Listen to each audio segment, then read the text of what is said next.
Vous savez, très chers viewers cinéphiles, vous savez les gars, je vais vous dire franchement les choses. Comme vous le savez, pour ceux qui m'ont suivi, j'ai fait des shorts expliquant que certaines œuvres sortaient directement les trailers sur internet, comme l'œuvre de Spielberg en question sur Netflix. Disons pour comment dire, peut-être potentiellement, je sais pas, nous détourner potentiellement de l'affaire Epstein avec tout ce qui se passe. C'est comme une sorte de distraction si tu veux, pour nous détourner de ce qui se passe réellement, pour nous faire dire ah bah non, on n'a rien à voir avec ça. On pourrait se dire que c'est pas forcément une coïncidence, littéralement. Et j'avais expliqué des choses sur Kubrick et sur sa mort, sa disparition, sa mort mystérieuse, en tout cas, par rapport aussi à Spielberg. Donc je vous invite à voir les shorts en question là-dessus, par rapport à ce qui pourrait avoir certains liens avec Epstein. Mais bon, tout ça pour vous dire que il y a quand même une anomalie dans tout ça. Parce que quand on regarde le trailer des Mignons et des Monstres, dont j'ai fait l'éloge, justement, qui va sortir cet été. C'est le nouveau spin-off sur les Mignons et Moi Moche et Méchant. Concrètement, de ce qu'on pourrait retenir de tout ça, j'attends que les voitures passent.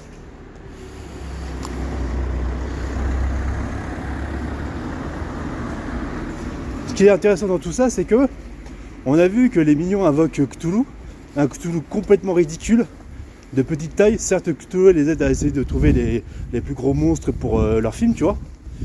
Et donc, voilà, c'est quand même moqué. Certes, il y a des invocations, ça t'as Inc, tu vois, dans le film apparemment. Mais c'est moqué avec l'idée que les monstres, des méchants pas beaux, comme des monstruosités de la nature humaine, c'est moqué si tu veux.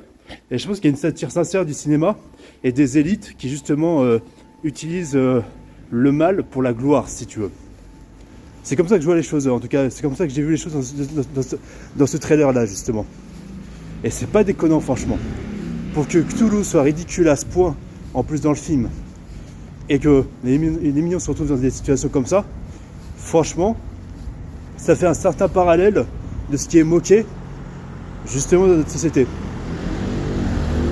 Et pour ce qui est de la célébrité, des élites et de tout ce qu'on est prêt à faire pour la gloire en fait. Et c'est moqué justement par des personnages absurdes comme les Mignons qui utilisent des monstres justement pour percer dans le cinéma et qui se font aider par des monstres justement mais qui sont tournés au ridicule. Donc je pense que c'est une anomalie qui en fait veut dénoncer en partie justement ce qui se passe avec les élites et Epstein. C'est comme ça que je vois les choses aussi, c'est une sorte de contre-pied. Donc voilà, dites-moi ce que vous en pensez et moi je vous dis à la prochaine.